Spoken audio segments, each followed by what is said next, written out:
May napansin ka na ba? Minsan, kung sino pa ang pinaka-pinaglalaanan mo ng oras, ng effort at tulong, sila pa ang unang nananakit o tumatalikod sa'yo. Masakit, nakakalito, at mapapaisip ka kung saan ka ba nagkulang. Pero hindi lahat ng pagtataksil ay dahil may mali sa'yo. May mga pagkakataon na ang problema ay nasa ugali, nasa pananaw o desisyon ng taong tinulungan mo.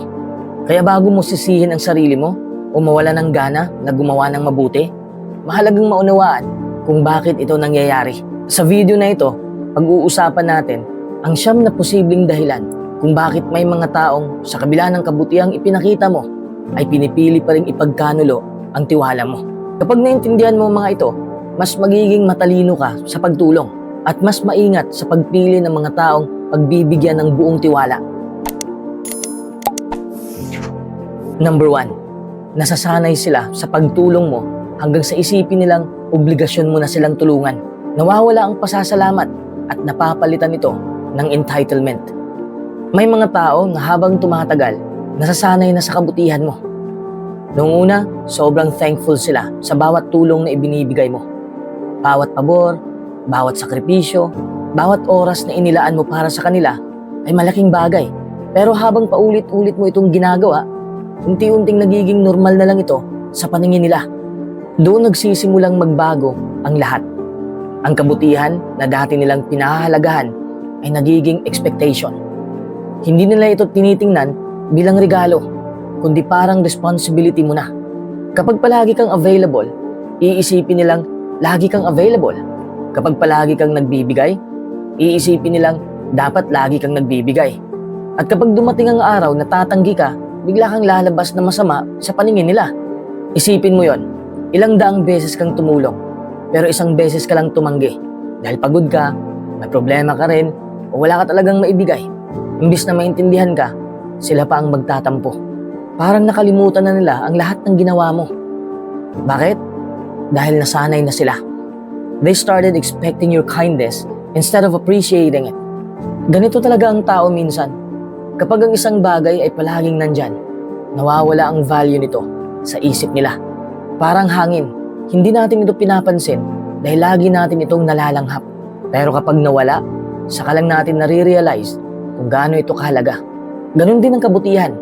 Kapag palagi mo itong ibinibigay ng walang limitasyon, may mga taong titigil na sa pagpapasalamat at magsisimulang mag-demand.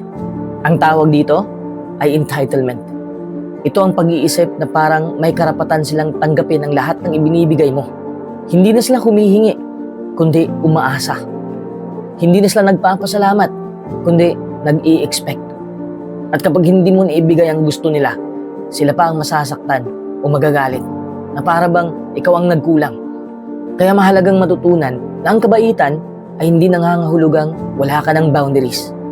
Ang pagtulong ay maganda, pero hindi ibig sabihin na kailangan mong isakripisyo ang sarili mo para lang mapasaya ang lahat. Hindi masamang tumanggi kung alam mong nauubos ka na. Hindi masamang magpahinga. Hindi masamang unahin ang sarili mo paminsan-minsan. Tandaan mo ito, ang taong tunay na nagpapahalaga sa'yo ay magpapasalamat kahit isang beses mo lang siyang matulungan. Pero ang taong nasanay lang sa kabutihan mo ay magrereklamo sa unang pagkakataong hindi mo natugunan ang gusto niya. Kaya huwag mong sukatin ang halaga mo base sa reaksyon ng mga taong sanay lang tumanggap. Ang tunay na kabutihan ay may kasamang wisdom. Be kind, but don't let your kindness become something that people feel entitled to. Number 2, mas mahalaga sa kanila ang pakinabang kaysa sa mismong relasyon ninyo. Habang may nakukuha sila, mabuti ang pakikitungo nila. Kapag wala na, nagbabago rin sila. Masakit tanggapin, pero may mga taong hindi talaga ikaw ang pinahahalagahan nila. Ang pinahahalagahan nila ay kung ano ang maibibigay mo. Habang may pakinabang sila sa'yo, mabait sila, palangiti, laging nangangamusta, at parang napakalalim ng samahan ninyo. Pakiramdam mo, totoo ang friendship. Pakiramdam mo, nandyan sila dahil mahalaga ka sa buhay nila. Pero ang hindi mo napapansin, ang tunay na dahilan kung bakit sila nananatili ay dahil may nakukuha sila. Maaaring pera ang kailangan nila, maaaring koneksyon, pabor, oras o suporta. Hanggat may benefit silang natatanggap, okay ang lahat. Lagi kang kinukumusta, lagi kang iniimbitahan, lagi kang pinupuri, pero sa oras na wala ka nang maibigay, doon mo makikita ang tunay nilang kulay. Bigla na lang silang magiging distant. Hindi na sila ganun kadalas mag-message. Hindi na sila interesado sa mga kwento mo. Kapag ikaw naman ang nangangailangan ng tulong, bigla silang busy. Bigla silang maraming dahilan. At doon mo maiisip kung kaibigan ba talaga sila o naging kapaki-pakinabang ka lang sa kanila. Ang mas masakit pa, hindi ito nangyayari ng biglaan. Unti-unti silang lumalayo. Unti-unti kang nawawala sa listahan ng mga taong mahalaga sa kanila dahil wala na silang makuhang advantage. In other words, the relationship was built on benefits, not on genuine care. Ganito ang mga taong transactional ang pagtingin sa relasyon. Para sa kanila, parang business ang lahat. Habang may return, nananatili sila. Pero kapag pakiramdam nilang wala nang value ang relasyon para sa kanila, madali na lang silang umalis. Hindi nila iniisip ang mga panahong sinamahan mo sila. Hindi nila binabalikan ang mga pagkakataong ikaw ang tumulong noong walang ibang nandyan. Ang nasa isip lang nila ay kung anong makukuha nila ngayon. Pero alam mo kung anong magandang balita? Hindi mo kailangang habulin ang mga taong ganun. Dahil ang mga taong nananatili lang kapag may pakinabang sila ay hindi kailanman magiging tunay na kaibigan. Ang tunay na relasyon ay nakabatay sa respeto, tiwala, pagmamalasakit at katapatan. May mga tao ring mananatili kahit wala kang maiaalok.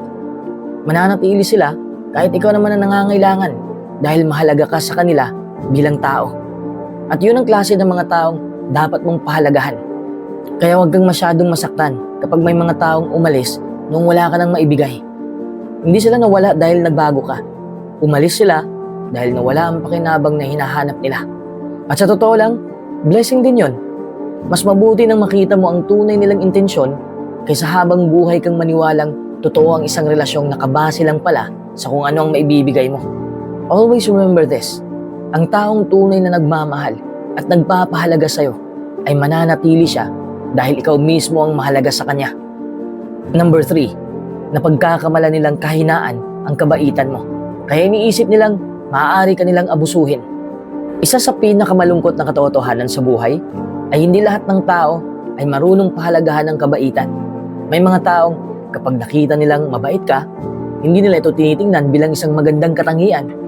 Iniisip nila na mahina ka. Akala nila dahil mabait ka, hindi ka marunong tumanggi. Dahil mapagbigay ka, iisipin nilang kaya ka nilang utusan kahit kailan. Dahil mapagpatawad ka, aakalain nilang pwede ka nilang saktan ng paulit-ulit at tatanggapin mo pa rin sila. Sa simula, baka hindi mo ito mapansin. Ang iniisip mo lang, okay lang, gusto ko lang naman tumulong. Okay lang, baka kailangan lang talaga nila. Hanggang sa dumating ang araw na napapansin mong ikaw na lang ang laging nagbibigay. Ikaw na lang ang laging nag-a-adjust. Ikaw na lang ang laging umiintindi. At kapag ikaw naman ang may kailangan, parang bigla kang nagiging invisible. Doon mo marirealize na hindi na ito kabaitan. Inaabuso ka na. May mga taong sanay humanap ng mababait dahil alam nilang mas madaling makahingi ng pabor. Hindi sila lumalapit dahil mahalaga ka sa kanila. Lumalapit sila dahil alam nilang mahihirapan kang tumanggi. They know your heart is soft and instead of respecting it, they use it to their advantage. Halimbawa, may kaibigan kang paulit-ulit nang nangihiram ng pera. Sa una, naawa ka, kaya pinahiram mo dahil ayaw mong pabayaan siya. Pero napansin mong hindi na siya nagbabayad sa tamang panahon. Minsan, hindi na nga nagbabayad eh. Tapos pagkatapos ng ilang araw, hihiram na naman. Ang mas masakit, kapag tumanggi ka sa pagkakataong yon, ikaw pa ang sasabihang nagbago na o madamot na. Hindi ba't nakakalungkot yon? Isang beses ka lang tumanggi, pero parang nabura na ang lahat ng ibinigay mo noon. Ganyan ang nangyayari kapag ang kabaitan ay napagkakamalang kahinaan. Unti-unting nawawala ang respeto ng ibang tao. Hindi na sila nahihiyang dumagdag sa mga problema mo. Ang iniisip nila, okay lang, pagbibigyan naman ako niyan. At habang tumatagal, hindi lang oras at pera ang nawawala sa'yo. Pati ang emotional energy mo, nauubos. Napapagod ka, pero tahimik ka lang. Nasasaktan ka, pero umingiti ka pa rin. Pero gusto kong tandaan mo ito. Ang pagiging mabait ay hindi nangangahulugang kailangan mong hayaang tapakan ang pagkatao mo. Ang pagiging mapagbigay ay hindi ibig sabihin na wala ka ng karapatang tumanggi. Ang pagiging mapagpatawad ay hindi nangangahulugang kailangan mong hayaang ulitin ng iba ang parehong pananakit. Being kind doesn't mean being weak. Mas malakas ang taong marunong magmahal, marunong magpatawad at tumulong kaysa sa taong puro sarili lang ang iniisip. Pero ang tunay na lakas ay marunong ding maglagay ng boundaries. Alam niya kung kailan tutulong at alam din niya kung kailan kailangan ng tumanggi. Kapag natuto kang magtakda ng boundaries, may mga taong magagalit. May mga taong sasabihin, nagbago ka na. Pero hindi ka naging masama. Natuto ka lang protektahan ang sarili mo. At ang mga taong umalis dahil hindi ka na nila maabuso, nawalan sila ng taong madali nilang magamit. Kaya huwag mong ikahiya ang kabaitan mo. Napakagandang katangian yan. Pero siguraduhin mong ang kabaitan mo ay may kasamang karunungan. Dahil ang puso na marunong magmahal ay dapat marunong ding pumili kung sino ang pagkakatiwalaan. Tandaan mo ito, be kind, but never allow your kindness to become an invitation for people to abuse you. Ang tunay na kabutihan ay marunong magmahal sa iba. Pero hindi nito kinakalimutang pahalagahan at protektahan ang sarili. Number 4, naiimpluwensyahan sila ng mga taong naninira o nagsasalita ng masama tungkol sa'yo. Isa sa pinakamasakit na dahilan kung bakit may mga taong nagtataksil sa'yo ay dahil hinayaan nilang maimpluwensyahan sila ng mga taong naninira o nagsasalita ng masama tungkol sa'yo. Ang masakit dito, hindi naman ikaw ang nagbago. Ang nagbago ay ang tingin nila sa'yo. Alam mo, napakalakas na impluwensya ng mga salita. Kapag may isang tao na paulit-ulit na nagsasabing, hindi naman talaga mabait yan, may kapalit ang lahat ng ginagawa niya, nagpapabango lang ng pangalan yan. Kahit walang ebidensya, kapag lagi itong naririnig ng isang tao, unti-unti itong pumapasok sa isip niya. Hanggang sa isang araw, nagsisimula na siyang magduda sa'yo. At yun ang delikado. Hinusgahan ka nila base sa opinyon ng ibang tao. Sa halip na tanungin ka, pinili nilang paniwalaan ng chismis. Sa halip na alalahanin ang lahat ng kabutihang ipinakita mo, mas pinakinggan nila ang negatibong kwento ng iba. Siguro naranasan mo na ito. Dati, napakaganda ng samahan ninyo. Walang problema, walang tampuhan, pero bigla na lang silang naging malamig. Maikli na ang mga sagot nila. Parang may galit na hindi mo maintindihan. Tapos malalaman mo na lang na may nagsabi pala ng kung ano-anong kwento tungkol sa'yo. At ang mas masakit, hindi ka man lang nila binigyan ng pagkakataong magpaliwanag. This is the power of negative influence. Kapag ang isang tao ay madaling magpalamon sa opinyon ng iba, kahit matibay na relasyon ay pwedeng masira. Isang kasinungalingan lang na paulit-ulit na ikinakalat, pwedeng mabura ang maraming taon ng tiwala at pagkakaibigan.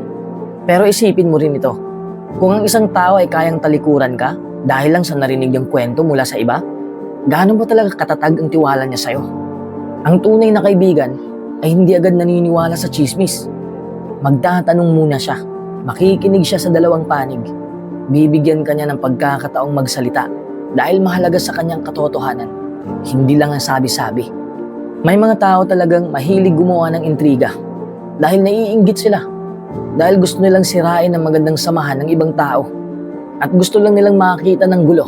Kaya dapat maging maingat tayo sa mga taong pinapakinggan natin.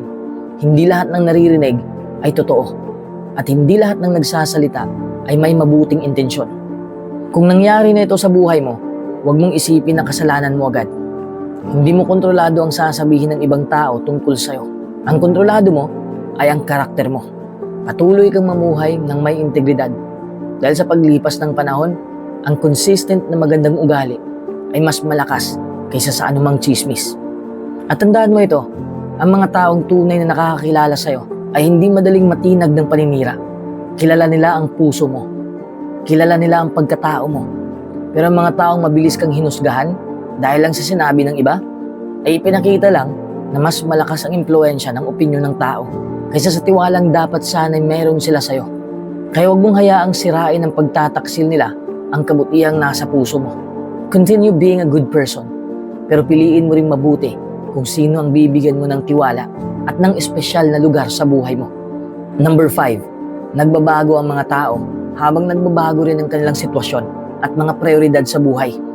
Isa sa pinakamahirap tanggapin sa buhay ay ang katotohanang nagbabago ang mga tao dahil nagbabago rin ang kanilang sitwasyon, karanasan at mga prioridad. Ang taong minsan nangakong hindi ka iiwan ay maaari ring maging taong halos hindi mo na makilala pagkalipas ng ilang taon. At yun ang masakit dahil unti-unti nilang kayong nagkalayo. Noong panahong pareho pa kayong nagsisimula, magkasama kayong nangangarap, magkasama kayong lumalaban sa mga problema. Kapag may kailangan siya, ikaw ang unang tumatakbo. Kapag ikaw naman ang may pinagdadaanan, nandyan din siya. Pakiramdam mo, walang makakasira sa samahan ninyo.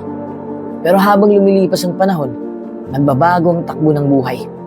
Maaaring nagkaroon siya ng bagong trabaho, bagong negosyo, bagong barkada, o bagong pamilya. Maaaring may mga bagong taong pumasok sa buhay niya na unti-unting naging mas malapit kaysa sayo. Hindi naman yun masama. Natural lang na nag-iiba ang priorities ng tao habang tumatanda. Pero sa sobrang bilis ng pagbabago, pati ang pagpapahalaga sa mga taong tumulong sa kanya ay naapektuhan. Unti-unti kang hindi na natitext, hindi ka na naiimbitahan sa mga importanteng okasyon. Kapag ikaw ang nag-message, matagal na bago siya sumagot. At habang iniisip mo kung may nagawa ka bang mali, baka wala naman talaga. Baka nagbago lang ang direksyon ng buhay niya. Hindi ikaw ang problema. Ang nagbago ay ang mundo niya. Pero meron ding mas mahirap tanggapin. May mga taong kapag umangat na ang buhay nila, nakakalimutan nila ang mga taong kasama nila noong nagsisimula pa lang sila. Habang lumalaki ang kita nila, lumalawak ang koneksyon nila, at gumaganda ang estado nila sa buhay. Nagbabago rin ang tingin nila sa mga tao sa paligid nila. Ang dating malapit sa puso nila ay nagiging bahagi na lang ng nakaraan. Nakakalungkot man isipin, pero nangyayari ito sa totoong buhay. Hindi lahat ng taong tinulungan mo ay sasama sa'yo hanggang dulo. Hindi lahat ng taong naging bahagi ng journey mo ay magiging bahagi rin ng destination mo. That's the reality of life. People change. Priorities change. Relationships change. Pero wag mong hayaang maging dahilan yon para tumigil kang maging mabuting tao. Ang pagbabago ng ibang tao ay hindi dapat magbago ng magandang karakter mo. Ang kailangan mo lang matutunan ay tanggapin na hindi mo kontrolado ang desisyon ng iba. Hindi mo mapipilit ang isang taong piliin ka kung iba na ang direksyon na gusto niyang tahakin. Sa halip na maghabol sa mga taong unti-unti nang lumalayo, mas mabuting ipokus mo ang oras at pagmamahal mo sa mga taong pinipili ka pa rin samahan kahit nagbago na ang buhay ninyo.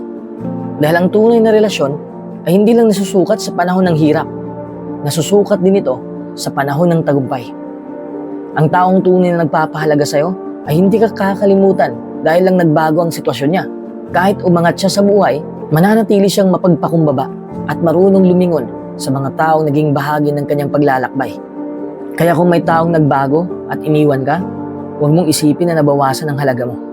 Hindi nababawasan ang value mo dahil lang nag-iba ang priorities ng ibang tao. Ang tunay na halaga mo ay hindi nakadepende sa kung sino ang nananatili o umalis. Nasa pagkatao mo yun. At balang araw, makakatagpo ka rin ng mga taong pipiliin kang samahan, hindi lang sa panahon ng pangangailangan, kundi sa bawat yugto ng buhay, kahit gaano pa kalaki ang pagbabago sa paligid ninyo. Number 6, kulang sila sa integridad. Ang pagtataksil ay bahagi na ng kanilang ugali at hindi lang ikaw ang nagiging biktima nito. May mga pagkakataon na hindi talaga ikaw ang problema. Kahit anong bait mo, kahit gaano kalaki ang naitulong mo, kahit ibinigay mo na ang oras, tiwala at suporta mo, may mga tao pa rin pipiling ipagkanulo ka. Bakit? Dahil ang problema ay nasa karakter nila. May mga taong kulang sa integridad.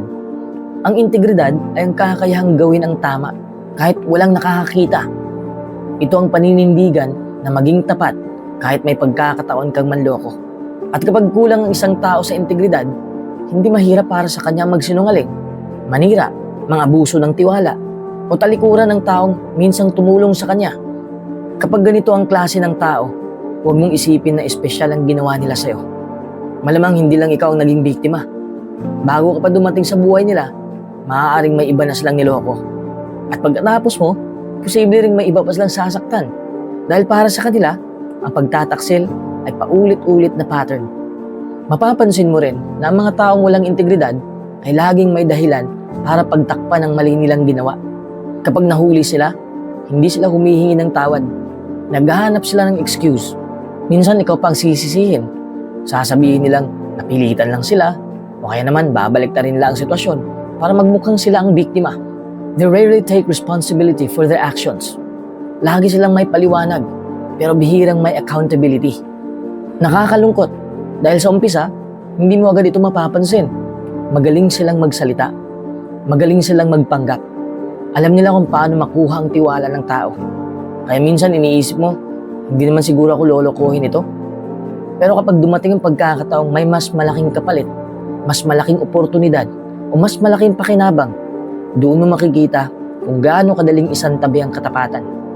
Kaya kung may taong nagtaksil sa'yo, kahit wala kang ginawang masama, huwag mong agad sisihin ang sarili mo. Hindi lahat ng pagtataksil ay dahil nagkulang ka. Nakatagpo ka lang ng taong hindi marunong maging tapat. At tandaan mo ito, hindi mo responsibilidad na baguhin ang karakter ng isang taong ayaw namang magbago. Ang pinakamagandang gawin ay matuto para mas maging matalino sa pagpili ng mga papasukin mo sa buhay mo. Hindi lahat ng mabait magsalita ay mabuti ang puso. Hindi lahat ng nagpapakita ng loyalty ay tunay na tapat. Ang integridad ay hindi nasusukat sa mga pangako. Nakikita ito sa mga ginagawa ng tao, lalo na kapag wala siyang mapapala. Tandaan mo ito, ang taong may integridad ay mananatiling tapat kahit mahirap. Pero ang taong walang integridad ay pagpapalit ka sa sandaling may makita siyang mas malaking pakinabang. At kapag nangyari yon, huwag mong hayaang sirain ito ang pananaw mo sa sarili mo. Hindi ang halaga mo ang nabawasan. Ang ipinakita lang nila ay ang tunay nilang pagkatao. Protect your peace. Choose your circle wisely. At mas piliin mong mapalibutan ng iilang taong may integridad kaysa sa maraming taong hindi marunong maging tapat. Number 7, nagkaroon sila ng sobrang taas na inaasahan sa'yo. Nang hindi mo yun natugunan, nakaramdam sila ng pagkadismaya. Isa sa mga pinakamahirap tanggapin sa buhay ay ang katotohanang pinagtataksilan ka dahil hindi mo natugunan ang sobrang taas ng expectation ng ibang tao. At ang masakit pa rito, kadalasan ay hindi mo naman sila pinangakuan ng mga inaasahan nila. Sila mismo ang gumawa ng sarili nilang standards tungkol sa kung sino ka at kung ano ang dapat mong gawin para sa kanila. Kapag palagi kang mabait, palagi kang nagbibigay, at palagi kang present sa oras ng pangangailangan nila, unti-unti silang nasasanay sa version mo na laging available. Ang tingin nila sa'yo, ikaw ang taong hindi napapagod, hindi nagkakamali, at hindi tumatanggi. Dahil paulit-ulit mong ipinakita ang kabutihan mo, nagsimula silang maniwala na ganun ka na habang buhay. Pero, tao ka lang, napapagod ka rin, may sarili ka ring problema, may mga pagkakataong kailangan mong unahin ang pamilya mo, ang trabaho mo, ang pangarap mo, kahit ang mental at emotional well-being mo. Hindi sa ayaw mo silang tulungan, hindi lang talaga posible na lagi kang nandun para sa lahat. At doon nagsisimula ang disappointment. Sa halip na maintindihan ka, ang nakikita nila ay ang isang pagkakataong hindi mo sila natutulungan. Parang nabura sa isip nila ang napakaraming beses na nandyan ka para sa kanila. Isang hindi lang ang narinig nila at yun na ang naging sukatan ng buong pagkatao mo. Isn't that unfair? Ganito kasi ang expectation. Kapag hindi ito nakontrol, nagiging breeding ground ito ng frustration. Ang problema, hindi ikaw ang gumawa ng expectation na yon. Sila ang naglagay sa'yo sa isang pedestal. Sila ang nag-isip na kaya mong gawin ang lahat. At nang mapatunayan nilang tao ka lang pala, sila ang nasaktan. May mga tao ring hindi marunong paghiwalayin ang kabutihan sa obligasyon. Dahil palagi kang tumutulong noon, iniisip nilang obligasyon mo na itong gawin palagi. Kaya kapag hindi mo na ibigay ang gusto nila, ang tingin nila ay nagbago ka na. Sasabihin nila, hindi ka na katulad ng dati. Pero hindi ikaw ang nagbago. Ang expectation nila ang lumaki ng lumaki hanggang sa hindi na ito naging makatotohanan. Napakahalaga ng leksyon na ito. Hindi mo responsibilidad na tuparin ang lahat ng inaasahan ng ibang tao. Lalo na kung ang mga inaasahang yon ay lampas na sa kaya mong ibigay. Hindi mo kailangang ubusin ang sarili mo para lang mapanatili ang imahe na sila mismo ang gumawa tungkol sa'yo. Dahil kapag ginawa mo yon, darating ang araw na ikaw naman ang mauubos. Ang tunay na nagmamahal at nagpapahalaga sa'yo ay maiintindihan na hindi ka perpekto. Mauunawaan niyang may hangganan ng lakas mo, ang oras mo, at ang kakayahan mong tumulong. Mamahalin ka niya kahit sa mga panahong wala kang maibigay.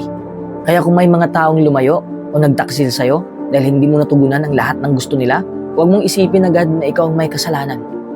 Ang problema ay ang sobrang taas nilang expectation na wala namang sinumang tao ang kayang abutin.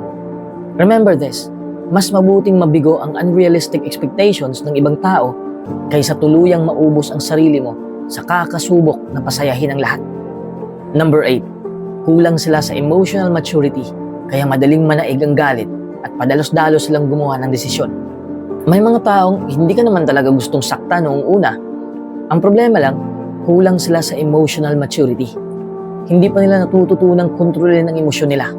Kaya kapag nasaktan sila, nadismaya o nagalit, ang unang ginagawa nila ay kumilos agad. Hindi sila humihinto para isipin ang buong sitwasyon. Hindi nila tinatanong ang sarili nila kung tama ba ang nararamdaman nila o baka hindi lang sila naintindihan. Ang inuuna nila ay ang emosyon, hindi ang katotohanan. Ilang beses na ba itong nangyari sa buhay? Isang maliit na misunderstanding lang, pero dahil sa bugso ng damdamin, bigla silang nagsalita ng masasakit na salita. Bigla ka nilang iniwasan. Mas malala, siniraan ka pa sa ibang tao nang hindi man lang nila narinig ang panig mo. Tapos kapag lumipas na ang galit at malinaw na ang lahat, sa kanila marirealize na mali pala ang naging desisyon nila. Pero minsan, huli na. Nasira na ang tiwala. Nasaktan na ang taong nagmamalasakit sa kanila. Ganito ang nangyayari kapag emosyon ang laging driver ng desisyon. Ang isang taong emotionally mature ay marunong mag-pause.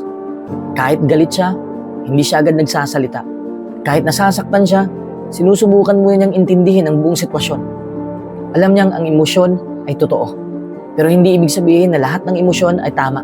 Feelings are real, but they are not always facts. Sa kabilang banda, ang taong kulang sa emotional maturity ay madaling magpadala sa pride, selos, insecurity, o galit. Kapag may narinig silang chismis tungkol sa'yo, agad silang naniniwala. Kapag hindi mo sila na-replyan, iniisip nilang binabaliwala mo sila. Kapag hindi mo nagawa ang gusto nila, pakiramdam nila ay hindi mo na sila pinapahalagahan. Sa halip na magtanong, nag-a-assume sila. At ang assumptions, doon nagsisimula ang maraming nasisirang relasyon. Ang masakit pa rito, ikaw ang nagiging biktima ng desisyong ginawa nila habang emotional sila. Ikaw ang nawawala ng kaibigan. Ikaw ang napagbibintangan. Ikaw ang nasasaktan kahit wala ka namang intensyong gumawa ng masama.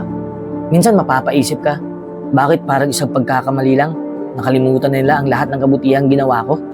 Ang sagot, dahil noong sandaling yon, mas malakas ang emosyon kaysa sa kanilang paghusga. Kaya huwag kang magulat kung may mga taong tinalikuran ka dahil lang sa isang mainit na argumento o isang simpleng hindi pagkakaunawaan.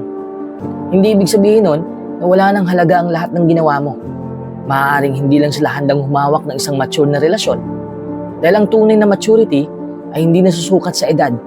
Nasusukat ito sa kakayahang kontrolin ng emosyon, makinig bago humusga, at mag-isip bago kumilos. Tandaan mo ito, hindi mo kontrolado ang emosyon ng ibang tao. Pero kontrolado mo kung sino ang bibigyan mo ng access sa buhay mo. Be kind, be patient, pero wag mong hayaang sirain ng pagiging emotionally immature ng ibang tao ang kapayapaan ng isip mo. Ang mga taong tunay na mature, hindi agad bumibitaw sa isang relasyon dahil lang sa bugso ng damdamin. Pinipili mo nang lang unawain, makinig at ayusin ang problema bago gumawa ng desisyong maaari nilang pagsisihan habang buhay. Number 9, may mga taong sadyang pinipili ang kasinungalingan at pagtataksil. Ang kanilang ginawa ay refleksyon ng kanilang sariling pagkatao, hindi ng halaga mo bilang tao. Minsan kasi, ginagawa natin ang lahat para maging mabuting kaibigan, mabuting kapamilya, o mabuting tao. Nagbibigay tayo ng oras, suporta, pagmamahal, at kahit sarili nating kapakanan ay sinasantabi para lang matulungan sila. Iniisip natin na kung magiging mabuti tayo, mabuti rin na magiging kapalit, pero hindi ganun palagi ang realidad. The truth is, hindi lahat ng tao ay may parehong values na meron ka. Hindi lahat ay marunong tumanaw ng utang na loob. Hindi lahat ay pinipiling maging tapat kahit may pagkakataon silang manloko. May mga taong alam nilang mali ang ginagawa nila, pero pinipili pa rin nila ito dahil mas mahalaga sa kanila ang pansariling interes kaysa sa katapatan. Kapag ganitong klase ng tao ang nakakasalamuha mo, huwag mo agad sisihin ang sarili mo.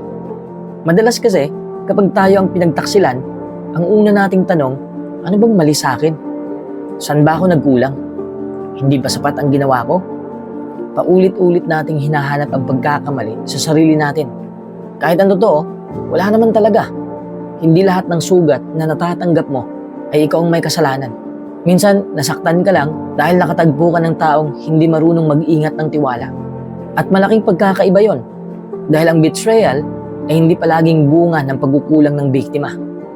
Kadalasan, bunga ito ng karakter ng taong nanloko. Isipin mo ito, kung ang isang tao ay paulit-ulit na nagsisinungaling sa iba't ibang tao, nanloloko sa iba't ibang relasyon, at laging inuuna ang sarili niyang kapakanan kahit may masasaktan, malinaw na pattern na yon. Hindi ikaw ang problema. Nagkataon lang na naging isa ka sa mga taong naapektuhan ng mga desisyon niya. Kaya huwag mong hayaang sirain ng pagtataksil ng isang tao ang tingin mo sa sarili mo. Huwag mong isipin na wala kang halaga dahil hindi ka pinahalagahan ng maling tao. Ang value mo bilang tao ay hindi nasusukat sa paraan ng pagtrato sa'yo ng isang taong walang integridad